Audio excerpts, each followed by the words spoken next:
আজি আমি অসম বিধানসভাত আজি মাননীয় মুখ্যমন্ত্ৰীৰ তেখেতৰ লিডাৰশ্বিপত আমি দেখা পাইছোঁ যে চাহ বাগিচাৰ শ্ৰমিক লাইনটো সেই লাইনত থকা যিটো মাটি আছে সেই মাটিটো এটা আইন প্ৰস্তুত কৰি পেলাই এই মাটিটোৰ স্বত্বাধিকাৰ চাহ শ্ৰমিকে পাব সেই কথাটো আজি উপস্থাপন হ'লগৈ আৰু ইয়াত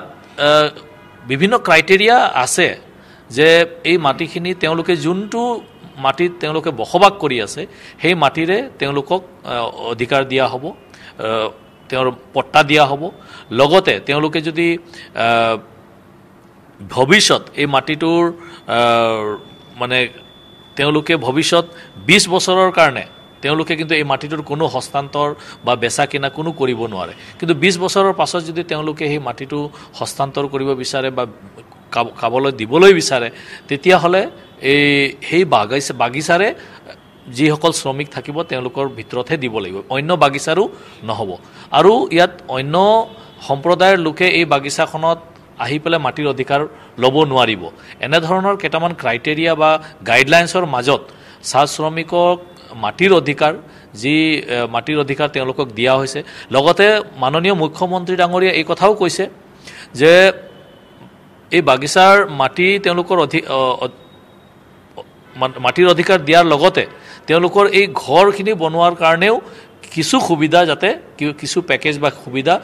অসম চৰকাৰে তেওঁলোকক দিব তো এনেধৰণৰ কেইটামান পদক্ষেপ যি অসম চৰকাৰে লৈছে আমি বিশেষকৈ সদৌ অসম আদিবাসী ছাত্ৰ সন্থা আমি গোটেই আদিবাসী জনগোষ্ঠী হৈ আমি মাননীয় মুখ্যমন্ত্ৰী ডাঙৰীয়াক আৰু তেখেতৰ নেতৃত্বত যি পদক্ষেপ লোৱা হৈছে গোটেই ডিপাৰ্টমেণ্টক আমি ধন্যবাদ জ্ঞাপন কৰিব বিচাৰিছোঁ আজি আমি অসম বিধানসভাত আজি মাননীয় মুখ্যমন্ত্ৰীৰ তেখেতৰ লিডাৰশ্বিপত আমি দেখা পাইছোঁ যে চাহ বাগিচাৰ শ্ৰমিক লাইনটো সেই লাইনত থকা যিটো মাটি আছে সেই মাটিটো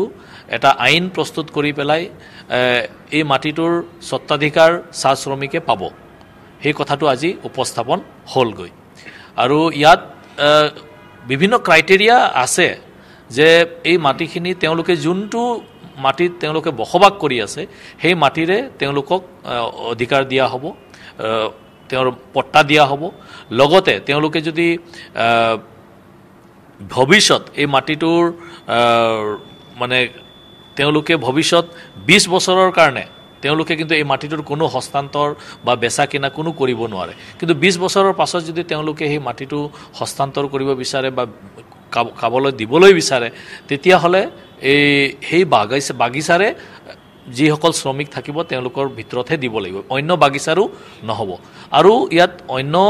সম্প্ৰদায়ৰ লোকে এই বাগিচাখনত আহি পেলাই মাটিৰ অধিকাৰ ল'ব নোৱাৰিব এনেধৰণৰ কেইটামান ক্ৰাইটেৰিয়া বা গাইডলাইন্সৰ মাজত চাহ শ্ৰমিকক মাটিৰ অধিকাৰ যি মাটিৰ অধিকাৰ তেওঁলোকক দিয়া হৈছে লগতে মাননীয় মুখ্যমন্ত্ৰী ডাঙৰীয়া এই কথাও কৈছে যে এই বাগিচাৰ মাটি তেওঁলোকৰ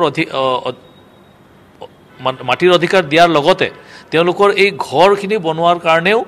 কিছু সুবিধা যাতে কিছু পেকেজ বা সুবিধা অসম চৰকাৰে তেওঁলোকক দিব তো এনেধৰণৰ কেইটামান পদক্ষেপ যি অসম চৰকাৰে লৈছে আমি বিশেষকৈ সদৌ অসম আদিবাসী ছাত্ৰ সন্থা আমি গোটেই আদিবাসী জনগোষ্ঠী হৈ আমি মাননীয় মুখ্যমন্ত্ৰী ডাঙৰীয়াক আৰু তেখেতৰ নেতৃত্বত যি পদক্ষেপ লোৱা হৈছে গোটেই ডিপাৰ্টমেণ্টক আমি ধন্যবাদ জ্ঞাপন কৰিব বিচাৰিছোঁ